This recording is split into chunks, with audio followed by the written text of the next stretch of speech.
Assalamualaikum warahmatullahi wabarakatuh. Allahumma sholli ala sayyidina Muhammad wa ala ali sayyidina Muhammad. Teman-teman sahabat Kak Zeb, dimanapun Anda berada, semoga Allah subhanahu wa ta'ala memberikan rahmat dan inayah kepada kita semuanya. Amin ya Allah ya rabbal alamin. Teman-teman sahabat Kak Zeb, sebenarnya saya sudah tidak mau lagi membahas perihal polemik nasab ini. Akan tetapi mereka dari sebelah, dari teman-teman PWLS ataupun mukimat-mukimat selalu saja mengangkat tema ini, teman-teman. Bukan berarti saya tidak berani, tapi karena saya sudah bosan, sudah muak dengan polemik ini. Tetap saja, para kiai yang pro habaib tetap aja ceramahnya jalan. Para habaib, majelisnya tetap jalan. Ceramahnya tetap jalan. Kemudian para kiai yang menolak atau pro atau kontra dengan para habaib, yang pro kepada kiai imad, tetap aja jalan. Jadi intinya kita masing-masing aja sebetulnya ya. Tapi karena di sini mereka itu selalu mengangkat terus isu-isu nasab seperti ini, ya otomatis saya akan kembali lagi lah teman-teman ya. Walaupun ini hanya beberapa saat saja teman-teman. Jadi begini, di Brebes itu kan ada diadakan yang namanya pengajian atau ceramah.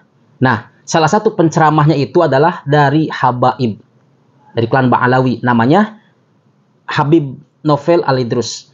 Beliau diundang oleh panitia untuk ceramah di tempat tersebut. Akan tetapi teman-teman PWLS menolak secara tegas terkait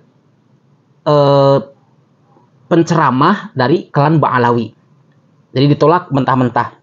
Dan yang lucu di sini menurut saya yaitu alasan kenapa ditolak penceramah di klan Ba'alawi. Dan jawabannya tidak logis, tidak masuk akal teman-teman. Tidak masuk akal dan juga menurut saya ini mabuk, kata saya ya teman-teman. Mabuk kecubung ini. Jadi kelihatan dari mukanya, ini namanya siapa? Gus ya. Gus siapa? Saiful Huda kalau nggak salah ya. Saya tidak tahu ketuanya. Ketika ditanya itu malah jawabannya aneh-aneh. Coba kita dengarkan, simak baik-baik sampai selesai. Hasil tes SDIMAT sudah membatalkan klan Ba'alawi dan dibuktikan dengan adanya simpatisan Kiai Imad yang dari kalangan Ba'alawi itu tes DNA dari 200 marga dan terbukti itu tes DNA hasilnya G1. Kalau unsur dari DNA Kanjeng Nabi Muhammad itu G1 dan yang sudah terbukti itu adalah ketua umum kita PWLS beserta keluarga pondok-pondok yang lain sudah tes DNA hasilnya Pak J1 minimal itu 90. Alhamdulillah itu yang ketua umum kita 96, sekian. Hampir 100% J1 Zuriyah Nabi. Selama ini kan Nah, teman-teman, jadi begitu kira-kira ya penjelasan daripada Gus Ketua PWLS Brebes. Jadi kita nggak usah kaget dengan berita penolakan seperti itu. Karena berita-berita seperti ini itu merupakan pekerjaan utama atau yang diprioritaskan oleh PWLS ketika ada pengajian para habaib itu akan dibubarkan. Kita nggak usah kaget, di mana-mana dibubarkan, di sini dibubarkan, dicegat. Kita nggak usah kaget karena itu mungkin pekerjaan mereka. Ya, tidak ada pekerjaan lain, jadi mereka beralihlah punya pekerjaan seperti itu. Kita nggak usah kaget, teman-teman. Ya, tapi yang saya simpan dalam memori, penjelasan daripada Gus-Gusan tadi, ketua PWLS dari Brebes itu, menyatakan bahwa simpatisan Kiai Imad itu, yang dari kalangan Ba'alawi, 200 marga katanya, dari 200 marga, sudah tes DNA dengan hasilnya itu G1 semua. Yang lucu di sini, marga habaib yang ada di Indonesia ini saja belum tentu ada 200. Belum tentu. Teman-teman, yang hanya di Indonesia nih, di Indonesia. Karena simpatisan Kiai Imad itu jadi Indonesia, bukan negara luar. Jadi belum tentu ada 200. Gitu. Dan ini sudah mabuk kayaknya, mabuk kecubung, teman-teman. Itu karena doktrin yang kuat daripada petinggi-petingginya, dari Sugeng Sugiono dan sebagainya.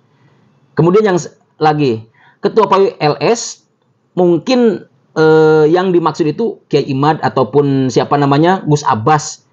Katanya sudah tes DNA dan DNA-nya itu J1. 96% itu duriyah Nabi Muhammad SAW. Ini menarik loh, menarik asli. Kenapa saya disebut menarik?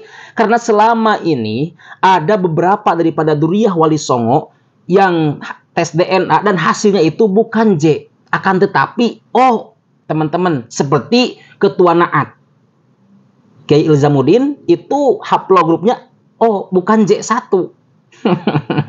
Jadi begini, apakah klaim itu betul-betul ada datanya atau hanya sekedar klaim belaka? Itu kira-kira. Apakah Kiai Imad sudah tes DNA? Apakah Gus Abbas itu sudah tes DNA dan hasilnya itu J1? Apakah O? Apakah R? Apakah G? Kita nggak tahu. Apakah ada datanya? Apakah hanya cuma klaim saja, teman-teman? Kira-kira seperti itu. Ya. Apakah hanya klaim semata? Nggak ada bukti, nggak ada data. Intinya mungkin yang penting Ba'alawi rungkad. Dan sampai saat ini Ba'alawi tidak pernah rungkad. Tetap aja ngaji jalan. Silaturahim jalan. Para kiai, para habaib silaturahmi jalan. Nggak ada masalah. Yang kontra dengan habaib jalan juga. Ya. Jadi intinya tetap aja mereka itu mencari makan dari hal-hal seperti itu. Gitu kira-kira teman-teman. Jadi memang bukan untuk meluruskan, tapi memang ada rasa kebencian. Sekarang kan begini, pamornya kiai-kiai yang kontra dengan habaib itu, masya Allah lagi bagus-bagusnya kan? Iya, kan kemarin kalah sama pamornya habaib. Ketika haul di Solo, masya Allah, itu kan? Jutaan yang hadir, ratusan ribu yang hadir. Ketika haul di Bekasi, ketika haul di mana, pokoknya di tempat-tempat yang ada habaibnya atau haul habaib itu selalu rame-rame. Begitu. Mungkin mereka ada semacam iri kepada para habaib. Jadi artinya, ayolah hilangkan kebencian kalian, jangan cari makan daripada hal-hal yang beginian, yang syubhat. Cari makanlah yang halal. Cari makanlah dari perbuatan-perbuatan yang halal. Begitu. Ingin meruntuhkan orang lain dan ingin menaikkan diri sendiri. Nggak boleh gitu. Kita bareng-bareng. Kita satu nusa, satu bangsa di sini. Nggak usah, ini klan anu, klan ini, Yahudi, begitu. Nah, kan itu sudah tidak diajarkan oleh leluhur kita. Sedangkan leluhur kita itu mengajarkan untuk selalu beramah tamah dengan siapapun, sopan santun dengan siapapun. Itu disebut adab ketimuran. Ya, kita Indonesia ini bahkan sudah terkenal di negara luar bahwa kita ini adabnya yang paling bagus di antara negara-negara lain. Paling bagus kita Indonesia. Begitu teman-teman. Jadi harus dipakai. Ya, harus dipakai. Nggak usah menaikkan derajat kita atau pamor kita, tapi meruntuhkan orang lain. Jadi sebetulnya bukan meluruskan nasab atau meluruskan nasab Nabi ini, tapi ada sifat kebencian kepada yang lain. Begitu. Ya teman-teman. Jadi akhirnya yang tidak tahu apa-apa, keseret-seret, ke bawah-bawah. Seperti Habib Umar bin Hafidh. Ke bawah-bawah. Diyahudi-yahudikan. Ya. Kemudian siapa Habib Lutfi? Diyahudi-yahudikan. Aneh-aneh semuanya kepada para habaib. Padahal, kalau misalkan saya udah bilang daripada dulu, jika memang tidak ada suka atau tidak suka kepada para habaib, ke oknum habaib misalkan, jangan disamaratakan semuanya.